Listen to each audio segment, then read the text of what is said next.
There we go. Hey guys, I just thought I'd make a video today. Pardon my voice, I'm hoarse. When you're going through this withdrawal, if you get sick with anything, it takes you forever to get well. So, and I have to get out during the day to you know, get through this stuff and deal with it. So, well, this thing ain't plugged in anyway. Let me go ahead and just lower it. There we go. I just want to talk about something. As you saw the title, the video, OCD is going to send me to hell. You guys know that Christianity has been a serious part of my life, for most of my life. And I try to live it. And when I start studying the Bible again, like really reading the Bible and trying to do right, the intrusive thoughts start. I've had this for over 20 years, almost 23 years now. This started when I was 17, and I just think it's I can't stop it, and it's intrusive, sinful thinking, like filthy words. It'll literally the word just keeps popping in, ding, ding, ding, ding, ding, ding, and you constantly try to misspell the word, or you constantly try to think of something else, and you have to distract yourself. And it's torture. If you look up OCD online, there are different forms of it, and mine is the intrusive thoughts. That drink over there. I just get so sick of it, and I cannot live the life. If I keep doing it, I'll go insane because it does not stop. And I know it's part of my autism. There are a lot of autistic people I've noticed online, on forums and things like that have this problem. They have OCD type tendencies, like an obsession to clean, an obsession, and it's in the brain. We don't know why it's there. Doctors and neurologists have admitted that there's definitely something wrong. It's a brain thing. It's real. It's not just that you're a weirdo or something like that. There's really something wrong in the brain, and they've proven it with brain scans, CAT scans, and things like that. That there's definitely some kind of neurological chemistry that's off in the brain, and we don't know why.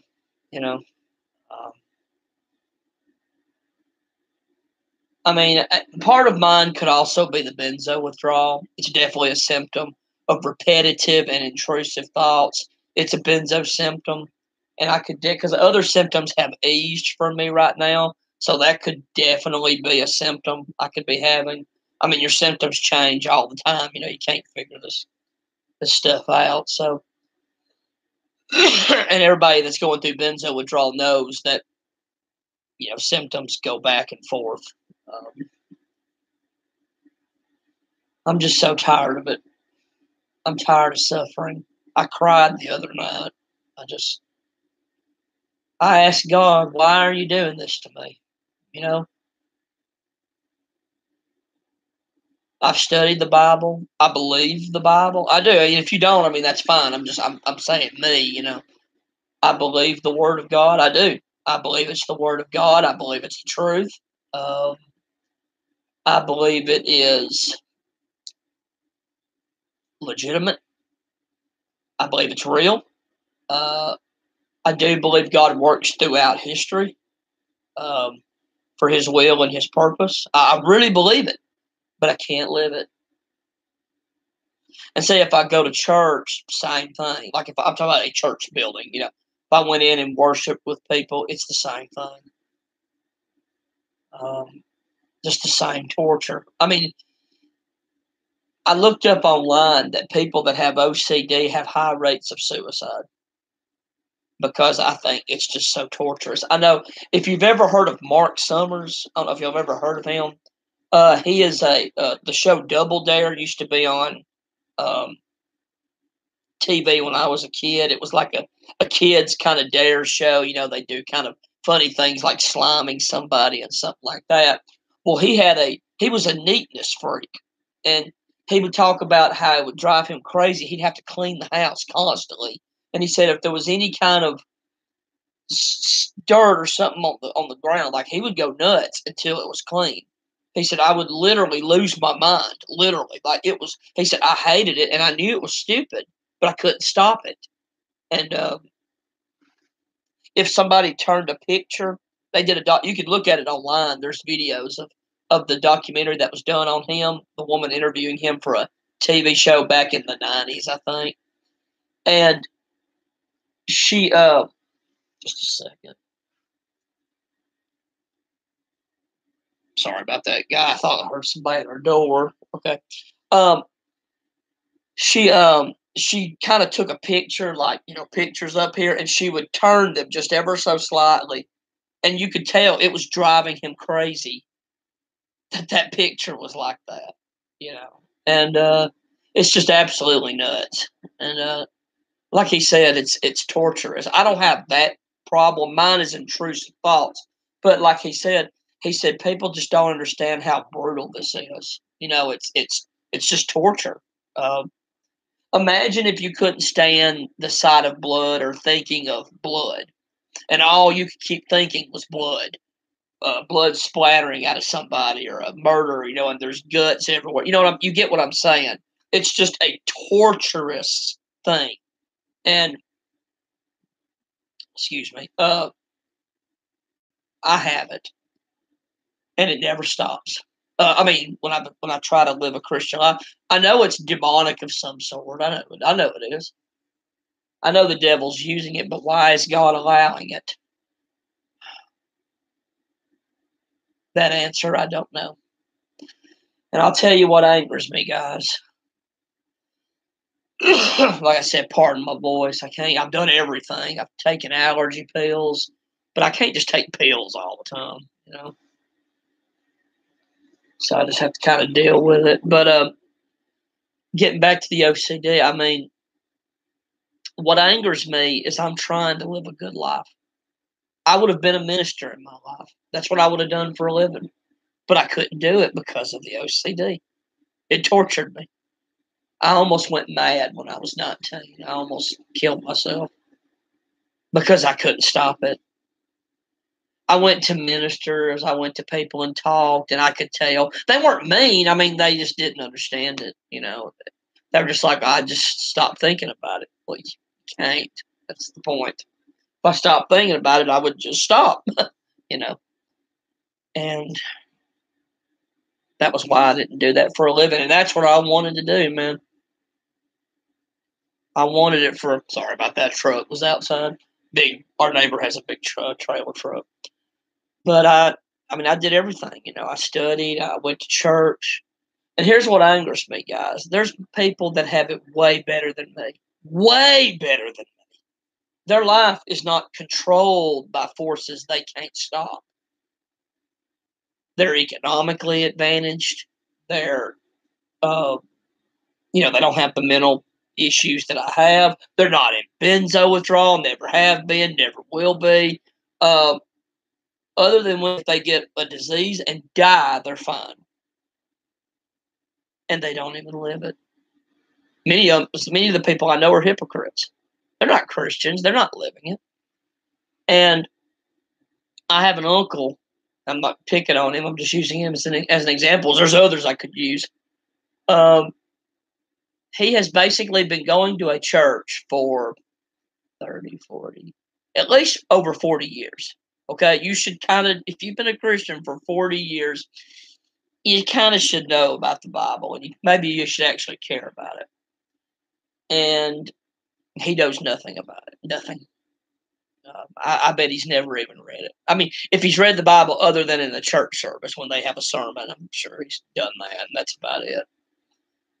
One time years ago, he was standing outside with my cousin's father-in-law, and a quote-unquote elder in the church, by the way. This man was in a leadership position, okay? And I asked him about the history of the church. If you're a non-Christian, I get the answer that they give. Why would you care as a non-Christian? You're not a Christian. You might not even care anything about it. Our religion's a bunch of hooey, blah, blah, blah, that kind of thing. And I'll never forget what they said to me when I asked them, do y'all know something history? No, why would I know that? Why? And I remember one of them said, I don't know, and I really don't care. The history of the kingdom of God. Now, you're a Christian. You claim to serve God, okay? Like I said, for those of you that watch this that aren't Christians, that's fine. I'm using this as an example, right? You claim to be a Christian. I follow Jesus, right? And you don't know anything about the history of the church. That's his kingdom. That's what he says, right? You don't know anything about it, and you really don't care. Doesn't sound like a Christian to me. Sorry. And this man went, and one of those men had a leadership position. He's supposed to be godly, right? And I've had things like that my whole life. And then here I was, man, I would have lived it, man. When I was 16, I had 1 year when I was a Christian. And I was a true Christian. My life really wasn't all that great then either. It was about like it is now. I was a lot younger, obviously. But I was happy. It was the happiest year of my life. I quit. I didn't watch sports very much. I watched wrestling a little bit back then. But I mean, I gave up everything. Everything. I was a true Christian. I studied the Bible. I was learning it, at that time. And this was pre-internet, obviously. And I was studying it, learning it. And I was growing in it. Well, early internet, but yeah. George Barna wrote a book years ago called The Seven Faith Tribes, talk about in the United States, different religious groups, in the country. And two of the groups he mentions, which are the biggest, is number one, casual Christians, and number two, he called captive Christians. Casual Christians meant that that's just Christians that are just going through, at most, they're going through the motions. They may not even attend a church of any sort, They're maybe what you call cultural Christians. They're, Christianity's a good thing. It can help me. I think I probably do need to go to church. I'm a husband or I'm a wife. I think I should take my kids. It's a good thing for them. You get what I mean. He said they are almost 60 to 70% of the church in America are casual Christians. And this guy does, his website. So sorry, guys. This is why I don't make a lot of videos, my throat. But this guy, George Barna, I mean, he has a website. He's one of the best researchers in the country. I mean, this guy, this is scientific stuff. And he said almost 70% of the Christians in America are just casual. And the second group, he says, are captive Christians. And they're about 16. He said maybe even a little less of the population. And that means at least, and he's going by different churches, you can't know what's in somebody's heart, obviously. But he said, these are the ones that are living it, though. They're studying their Bibles. They're going to church every week. They're giving to charities. They're teaching people about the Bible. You get what I mean. They're living a Christian life. They're trying to do what the Bible says, right? And the other groups he gives are atheists, pantheists, Jews, and Muslims. And he puts Mormons at the end. But you get what I'm saying. The majority of the country, the biggest group, is just Christians going through the motions. They're not real. It's a joke to them. And when I read that and I'm thinking, God, most of these people, they're not trying to live for you. And they probably have good lives. They're probably comfortable because this is in the United States. They probably have a decent job, decent family. Their health's probably pretty good. They're comfortable. They're not. They may not be wealthy, but I mean, they're not. Oh God, how am I going to pay my bill? They're not anything like that. And here's me, handicapped mentally and physically. had autism. Don't know how long in my life I've had it. We don't even really know what caused it. I don't believe it's hereditary. There's no example in my family of that kind of problem. But I didn't know my dad. He died, when I was 5. There is benzo withdrawal that I have gone through now for almost 10 years. Very few people will ever suffer that. It has destroyed my life. It has controlled my life. It is still controlling my life. I'm just kind of in a window right now. It's going to get worse again. I'm poor. I never grew up with much money. I've never taken many trips in my life. I've hardly been more than about 2 hours away from my home. I've never done very much. I've really not had much of a life that most people would consider a good life. Yet I tried to live for God. And I couldn't do it. And I can't do it. And I don't know if I'll ever be able to do it. I worry about hell. Because, see, guys, when I became a Christian when I was a teenager, and I believed it, still do,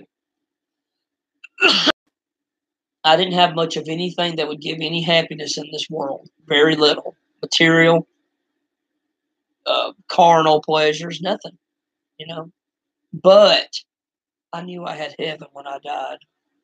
That first, I'd say year and a half. And I knew I was going to heaven if I died. I knew it. And it got me through. I was happy back then. My life, all in all, still was garbage. It stunk. But I had heaven. Now, I don't even have that. I don't know what to do. And even going to church, even if I could go to church mentally, I still have the bad eye floaters. That when you look at the pulpit, that kind of thing, it'll drive you insane. That was part of what drove me away. Number 2, I still have the benzo withdrawal, so I'm going to miss time. I'm not going to be able to go in the buildings because it's going to affect my body and affect me mentally and everything. And then, of course, number 3, the headlight. Lost my hair, and I don't like going without a hat. I don't make videos without a hat because I'm so embarrassed of it. I know it's not a good reason, but it's an insecurity I have, and I don't have no money to get no hair transplant. That would take forever anyway. Now I'd have to have at least 3 surgeries just to get the hair back,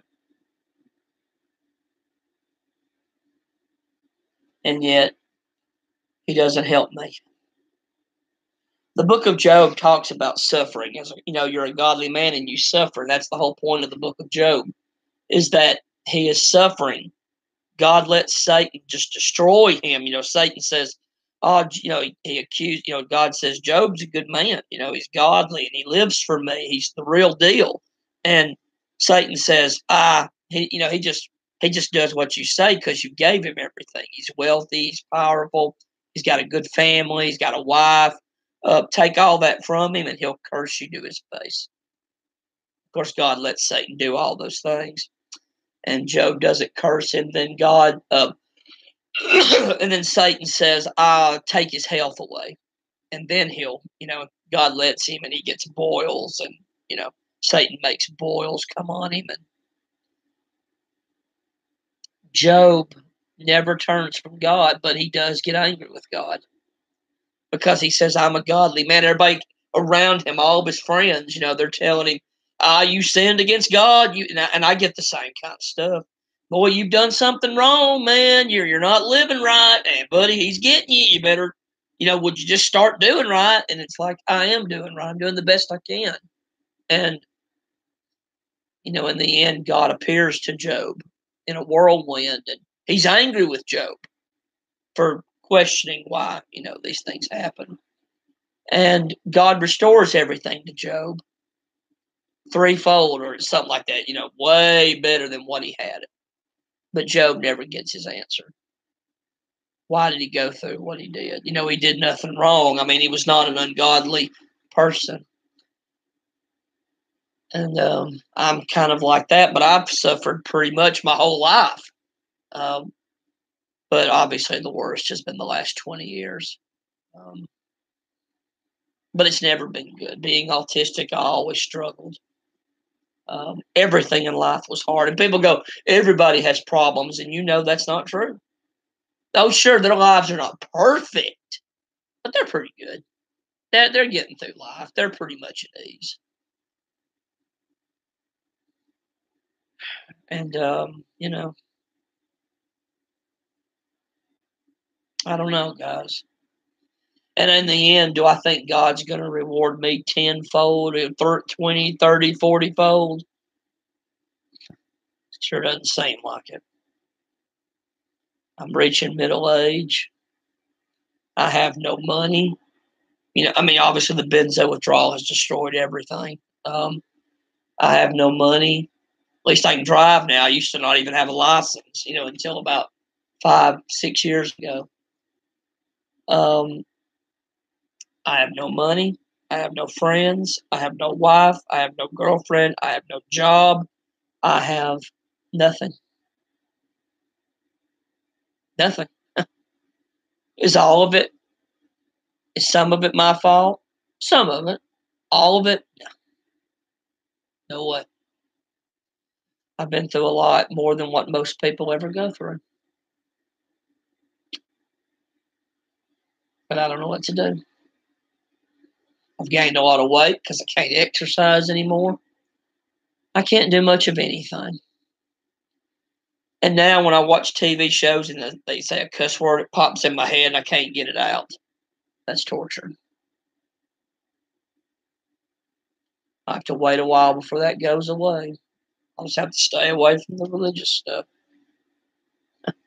Imagine having something like this. It's just torture. Never ends. Sun's getting ready to start going down here. It's 3:40. I know this is a weird video, guys, and I just had to make it. I've had a horrible last 2 months. So I'll be glad to get this month over with, get the holidays, and be done with it. I'm always glad to get that over with. I'm going to make another video about what happened with me and a friend of mine about going to a football game. Stay tuned for that because I have to make it live, and you can't do it on your phone anymore unless you got 1,000 subscribers. And I don't have 1,000 subscribers, obviously.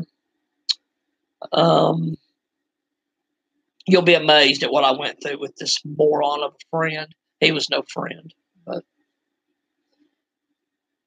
yeah, pretty bad. I don't know, guys. Sometimes I just wish I could die and go on. I really do. Just ain't much to live for anymore. Sometimes I just wish I didn't have anything to live for. I wish it was over. I sometimes just wish the pain would end. But it doesn't. Sure doesn't. I ain't really got much else to say. I thank everybody for watching my videos. And if there's anybody out there that has OCD, autism, contact me. I'm even thinking about trying later on. I can't do it now, but later on, try to do a channel devoted to that. Because it's a real issue, and that'll never leave me. Could benzo withdrawal leave me one day? Maybe. Not even sure about that, but I know that autism's never going to leave me unless they come up with some miraculous cure, and OCD's never going to leave me either. My eyes look closed. Boy, that light's shining. Well, guys, I'm going to go ahead and get off here, but I just needed to make that video. It's just something I needed to talk about. pray for me, guys. Anybody out there, any Christians, could definitely use your prayers. Any good comments, good words I could really use right now. I don't make a lot of videos anymore. I just don't feel like it. But I appreciate anybody that's watching, and I tell you guys, I just need something to look forward to, and there's nothing much to look forward to. Well, guys, I'm gonna go ahead and get off here before my mom gets home. So take care, guys, and see you soon. Bye bye.